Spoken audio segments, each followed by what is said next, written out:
Hola, ¿qué tal? ¿Cómo están? Bienvenidos a esta nueva entrega de Vis a Vis. Hoy nos convoca nuevamente la memoria y la educación como es un distintivo ya en nuestro programa. El mes de abril nos trae un clima espiritual con el festejo de Pesaj, la Semana Santa, y también nos lleva a reflexionar y a pensar sobre hechos de nuestra historia contemporánea cuyas consecuencias llegan hasta nuestros días. Hace 7 días, junto con el exministro Juan José Liach, hemos abordado la temática del Holocausto judío, conmemorándose el 19 de abril el heroico levantamiento al gueto de Varsovia. Hoy nos corresponde dedicar este programa al genocidio del pueblo armenio, ocurrido entre los años 1915 y 1918. En el año 1939, 20 años después de esta triste tragedia, el genocida Adolf Hitler, en una reunión con sus comandantes de convencimiento y motivación para el exterminio del pueblo judío, formuló la terrible pregunta que aún abruma escucharla: ¿quién recuerda al pueblo armenio? Nosotros sí lo recordamos, como mucha gente de bien en todo el mundo, porque creemos en la justicia y en una sociedad mejor para las futuras generaciones. En el año 2006, en nuestro país, se determinó que el 24 de abril sea el Día de Acción por la Tolerancia y el Respeto entre los Pueblos, recordando y homenajeando a las víctimas del genocidio armenio. Los invito entonces a compartir juntos este especial de Vis a Vis.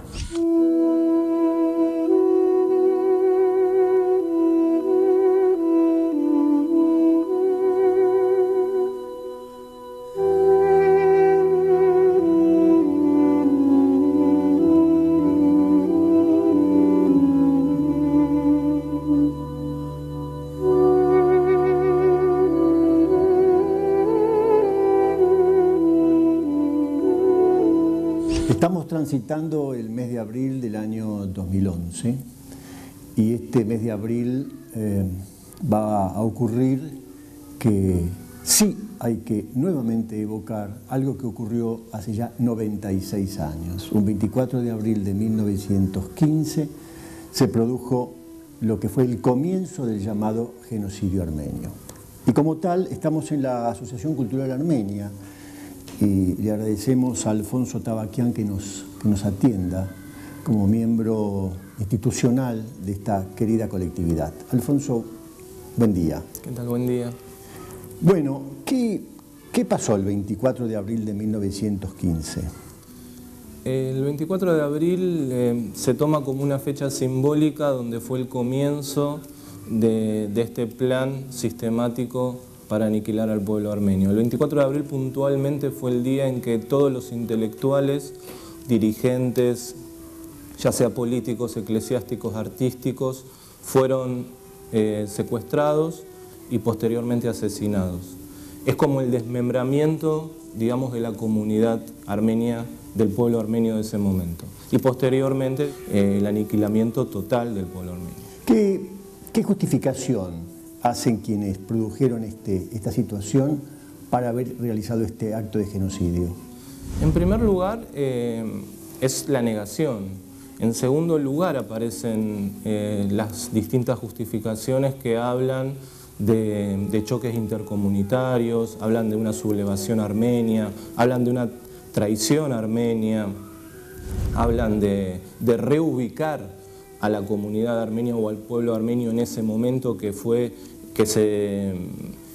comenzó la Primera Guerra Mundial, como una reubicación geográfica para, digamos, resguardarlos. En realidad, digamos, esa reubicación la conocemos como la deportación, una deportación letal, porque, digamos, el lugar a donde se iba eran los desiertos, donde nadie volvía.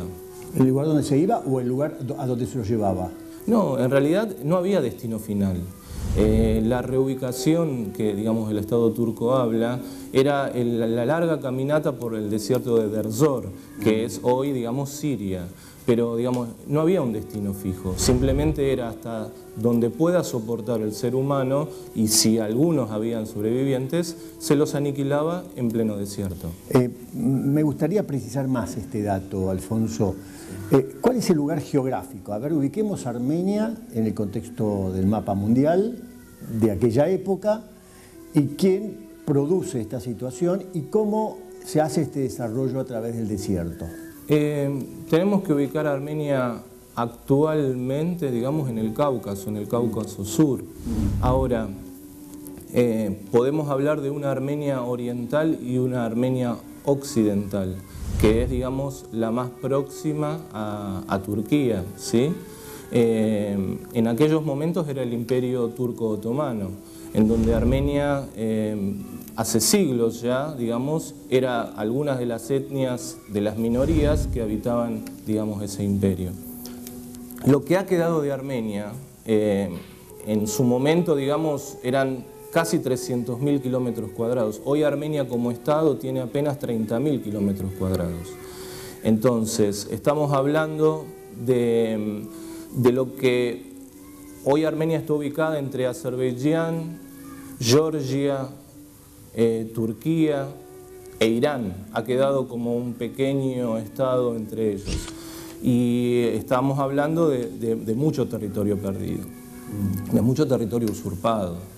Porque, digamos, este plan, en donde nosotros hablamos de un plan sistemático de aniquilación, tuvo algunas otras causas.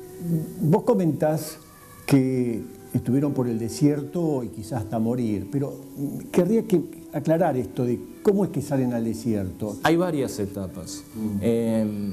Tenemos que hablar, como comenzamos al principio, hablar del desmembramiento, digamos, de la cabeza de la comunidad. En ese momento de guerra, todos los hombres, estamos hablando de jóvenes y hombres adultos, eran llevados al ejército del Imperio Turco para servir, digamos, en el momento de la guerra.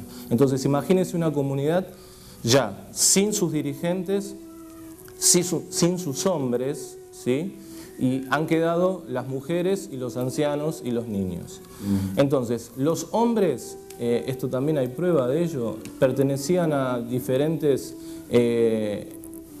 regimientos en donde eran no provistos de armas y aniquilados digamos, camino, digamos, a alguna operación o a algún destino. Entonces, desde ahí ya, digamos, los hombres se los habían aniquilado. Ahora, las mujeres, los niños y los ancianos eran los que iban a empezar esta deportación. Eran los que tendrían que juntar alguna de sus cosas y salir rápidamente hacia esta hilera, digamos, interminable, que era el trazado, digamos, hacia los desiertos, que es el límite con Siria, el camino a Siria, ¿sí? Que hay que atravesar un desierto. Estamos hablando de la Anatolia, ¿sí? Estamos hablando, digamos, de un territorio próximo. No nos ubiquemos en Armenia actual, ¿sí? Que está más cerca de Rusia, estamos hablando más al occidente. Esta muerte, este asesinato, este llamado genocidio que proviene y que luego se transforma en un negacionismo, ha tenido 1,5 millones de muertos armenios, ¿sí? Sí. ¿Cuál es el lugar que han ocupado los jóvenes universitarios que se han militarizado? Porque sé que hay un grupo que llamó jóvenes turcos. El rol de estos jóvenes que evidentemente se fanatizaron y que evidentemente adoptaron un lugar desde la universidad para hacer esto. Los jóvenes turcos fueron el comienzo de algo que iba a suceder. En 1894 hasta 1896, el sultán Hamid II, que le decían el sultán rojo, ya había empezado, digamos, con alguna muestra de lo que era el aniquilamiento. O sea, había matado a 300.000 armenios. En ese periodo quiso haber un cambio. Digamos, estos jóvenes universitarios vinieron con promesas de libertades, de nuevas situaciones para las comunidades o las minorías dentro del imperio. Entonces, todos aquellos intelectuales de ese momento adhirieron a esta idea.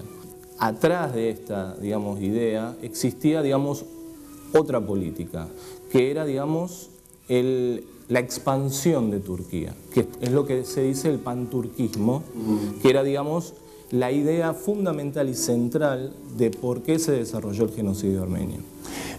Cuando vos analizás a estos jóvenes turcos, universitarios militarizados, y pensás en este siglo XXI, ¿se te ocurre que esta situación se puede repetir en el mundo, en alguna situación, que desde algún ámbito se cree que por la cultura, por el intelecto o porque se promueven otras ideas resultan mejores que las de otros? Siempre se puede repetir. Mientras las sociedades no estén preparadas y crean, digamos, en algunos argumentos de los que en ese momento estén en el poder o en ese momento sean el poder ideológico de alguna sociedad, y creer que hay enemigos que son la causa de no poder prosperar o de no poder desarrollarse como Estado, como nación, el peligro existe. O sea, si siempre vamos a crear un culpable de nuestros problemas, es posible.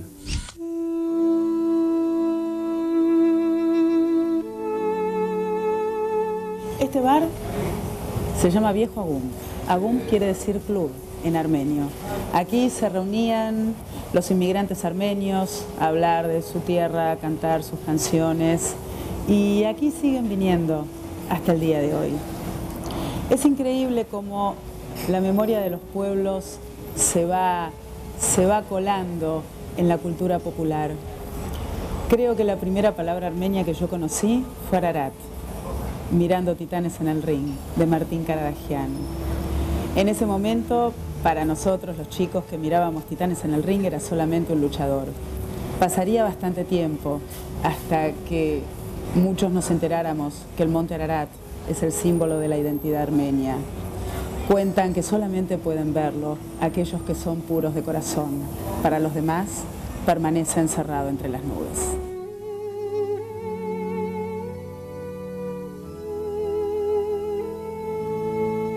¿Por qué considerás vos que hay una dificultad en gran parte del mundo en reconocer esto que ha pasado en 1915, atribuido al Estado turco-otomano? Particularmente Turquía ha sabido moverse en todo lo que es el ámbito político-económico del mundo. Hoy mismo, digamos, el mundo habla de reconocimientos del genocidio armenio, como otros problemas que tiene sobre derechos humanos particularmente, y Turquía siempre, digamos, con algunas otras cuestiones, logra tapar esto y bueno, y ahí sigue. ¿Se producen conversaciones entre Armenia y el Estado turco hoy? ¿Hay conversaciones en este sentido? Mire, desde 1991 Turquía unilateralmente ha bloqueado la frontera con Armenia. Entonces usted vea cómo es el grado de conversación. Hace un año y pico, surgió el tema de los protocolos, que era tratar de empezar a tener relaciones diplomáticas entre ambos estados. Ahora, esta negociación era con condiciones. O sea, Armenia debería sentarse a revisar la cuestión del genocidio y debería olvidarse de la República Autónoma de Nagorno-Karabaj. O sea, solucionar el conflicto a favor de Azerbaiyán. ¿Ha dicho Armenia? Exacto. Esto, digamos, el primer problema es que Azerbaiyán el problema lo tiene con la República Autónoma de Karabaj. Simplemente que Armenia, digamos, porque étnicamente todos los que viven ahí son armenios. Entonces está en la cuestión.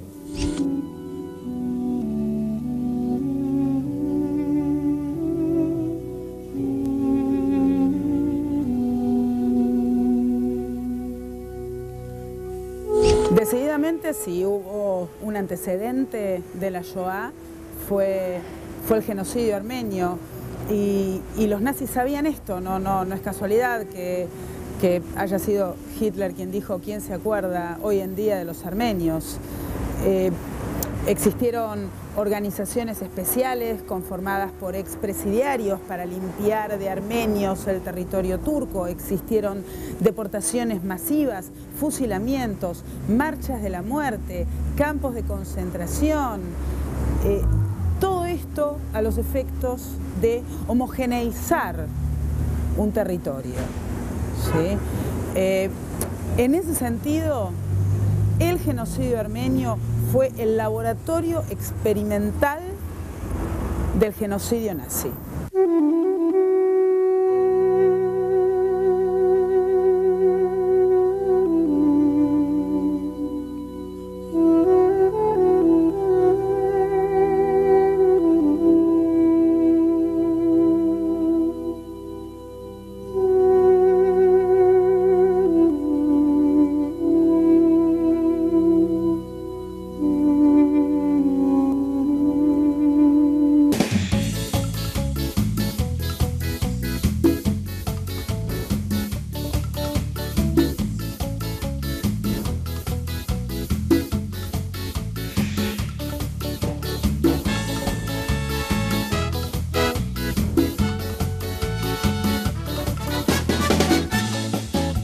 Banco Ciudad te quiere ver crecer.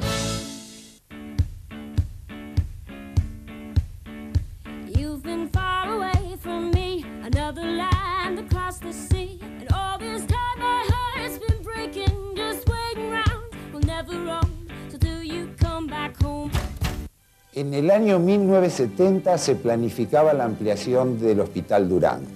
Pasaron casi 40 años y por distintas razones esto fue imposible.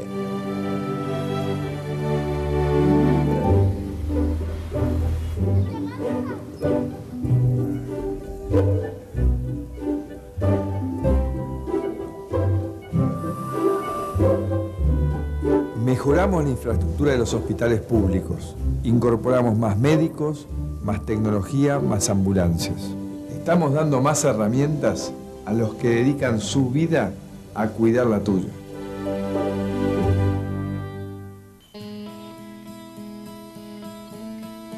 Y sí, debe ser raro volver después de tanto tiempo, Alberto. Mira, pensá que es un regalo de los muchachos para que pases otra Navidad con tus hermanos. Como hace 50 años. Los que pasamos tanto tiempo acá, sabemos lo que te pasa. Aeropuertos Argentina 2000 es el lugar de donde salen los sueños.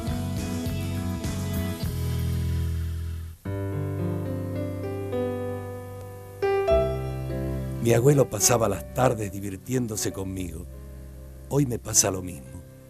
Las tardes más lindas las paso con mis nietos.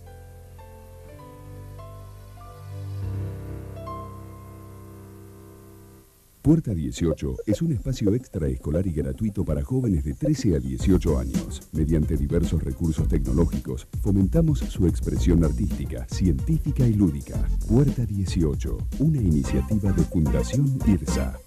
¿Y tiene Picture in Picture? Sí, sí tiene. Para poder ver la novela en el cuadradito del costadito mientras el señor mira el partido. Ah, buenísimo. Y a mí me quedó Osvaldo Laporte de Win Derecho. Con tus tarjetas Galicia Crédito, comprá en 36 cuotas sin interés LCDs, notebooks, cámaras digitales y más de electro y tecnología. Encontralos en bancogalicia.com/electro. Tarjeta Galicia, cada día más.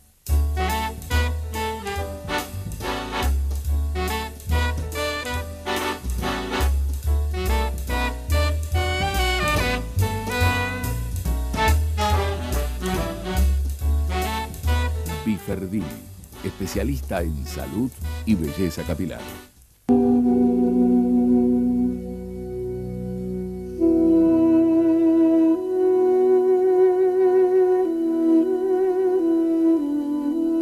Uno de los primeros poetas turcos que condenaron el genocidio armenio fue Nazim Hikmet.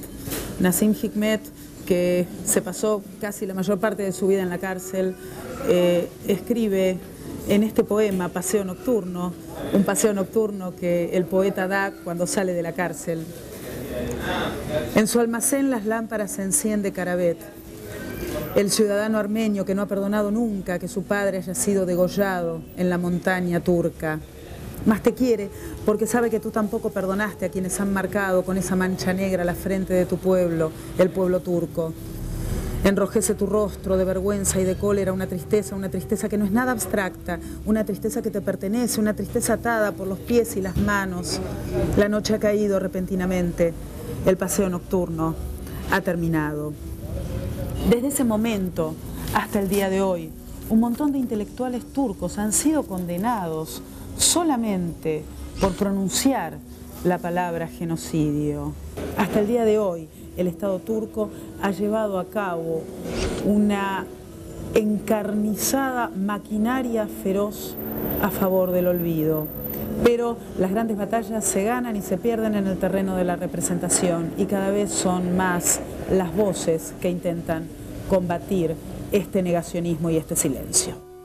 Nosotros hablamos del 24 de abril de 1915, estamos en abril del año 2011, hablamos de 96 años que se produjo este genocidio, pero también tenemos que hablar que se produce en el marco de la Primera Guerra Mundial, ¿no? Ya comenzada en 1914 la Primera Guerra Mundial. Algunos dicen que el genocidio armenio es el primer sentido de una masacre colectiva que da origen luego, casi como una ha sido como una prueba de lo que fue la Shoah, donde se mataron 6 millones de judíos en la Alemania nazi. ¿Qué pensás? Seguro. Yo creo que la impunidad de este genocidio armenio dio la posibilidad a que exista la Shoah como cualquier otro genocidio en el mundo.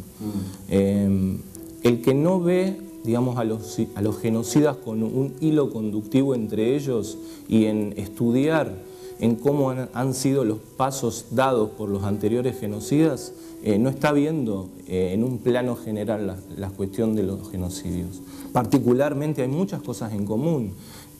Hay una palabra, digamos, una frase que hablan de Hitler, pronuncia antes de la invasión a Polonia, digamos, del no recordar a los armenios, o sea que la historia no recuerda a los armenios. ¿Quién dijo esto? Hitler. ¿Qué dijo? Hitler pronuncia, sí, digamos, en la arenga que hace a su ejército, a la SS, cuando va a entrar a Polonia, dice que sean hostiles, que sean hombres duros, que no tengan piedad ni de niños ni de mujeres. Esto es una arenga invitándolos a masacrar. Pero dice, ¿quién se acuerda de los armenios? La historia no se acuerda de los armenios, entonces no tengan miedo. Esto está, digamos, en los libros, mucha gente lo cita. Pero es poco conocido. Y Lemkin mismo, el hombre que, digamos, habla del concepto de genocidio, ante la barbarie, digamos, de lo que fueron las masacres armenias, decidió generar una palabra que signifique esto de genocidio, que seguramente después, en 1948, se lo toma como definición de genocidio. Entonces, el genocidio armenio está claramente. Ahora, de que ha sido negado, son por otras circunstancias. Alfonso Tabaquián, Leandro Despuy, que es presidente de la Auditoría General de la Nación, es un hombre que ha trabajado tanto en Argentina como en el mundo por los derechos humanos. En serio, ha puesto a los derechos humanos como calidad, no solo recordando estos hitos de la historia, sino también dándolos como fuertes en las vidas cotidianas de cada país. Él ha trabajado mucho el tema del genocidio armenio y ha sido un profundo defensor de romper con el negacionismo. Y hace poco el juez Ollarvide, en una sentencia que se considera inédita, también determinó, a partir de su criterio, la responsabilidad del Estado turco en relación al genocidio armenio. ¿Cuál es tu opinión? Si tengo que hablar de reconocimientos internacionales, sin duda lo que encabezó Leandro Despuy en 1985 en la ONU, en una subsecretaría de Derechos Humanos, fue uno de los pasos iniciales de que se instale la cuestión armenia en esos ámbitos. La delegación argentina fue la que encabezó esta cuestión. Imagínense la importancia de la Argentina en la cuestión de reconocimiento del genocidio armenio, entonces lo que tiene, ¿sí? En este tiempo, en este siglo, en este año, y recientemente, Pamuk, el Premio Nobel de Literatura, brillante escritor, ha hablado sobre el genocidio armenio y lo ha condenado. ¿Qué datos nos podés dar? Mire, dentro de la intelectualidad, digamos, como Pamuk, como otros, Taner Ankam, que es otro escritor que recientemente ha visitado la Argentina, han expresado, digamos, la necesidad ya al Estado turco, a Turquía, de revisar su historia, de reconocer el genocidio armenio. Hay un movimiento de intelectuales. Ahora, ¿cuál es la señal que da el Estado? Es distinto. Pamuk tiene un procesamiento legal. En el Código Penal turco, el artículo 301, condena a todos aquellos que hablan en contra de la identidad turca. La identidad turca, dentro digamos, de algunos aspectos, es hablar del genocidio armenio. Entonces, es difícil que haya una revisión de la historia, es difícil animarse a hablar, si realmente no tienen convicciones, del genocidio, si uno está perseguido dentro de ese Estado. Hay un periodista armenio, asesinado él, Hrant Dink, que también fue fusilado en la puerta de su casa por ser, digamos, un defensor de esto. Cerramos, por lo menos por hoy, Alfonso Tabaquián. La pregunta es, tu concepto final sobre el negacionismo. Yo creo que debemos tomar el negacionismo como una tercera etapa cuando uno habla de genocidio. Hablamos de planificar, hablamos de ejecutar el exterminio, y el negacionismo debemos considerarlo ya la manera para perpetuar el genocidio, o sea, cómo extenderlo en el tiempo.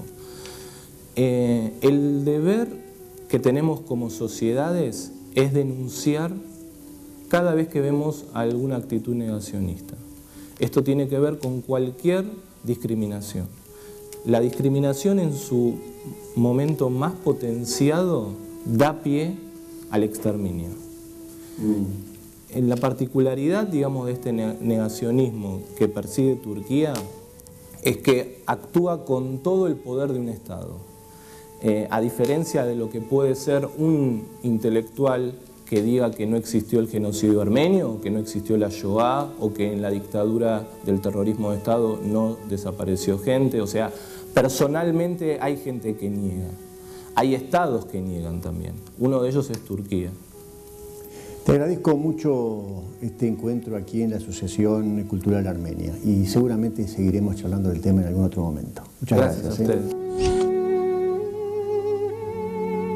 Bien amigos, llegamos así al final de este emotivo y profundo Vis a Vis. Nos vamos con unas palabras que nos enseña el filósofo Santiago Kovadlov. La memoria no es memoria cuando se limita a recordar. La memoria es memoria cuando se encarna. La memoria es memoria cuando se responsabiliza por aquello que la sostiene. Pesas Kayer Besameach, felices Pascuas y nos reencontramos la próxima semana con un nuevo Vis a Vis, siempre pensando en una televisión cada vez mejor.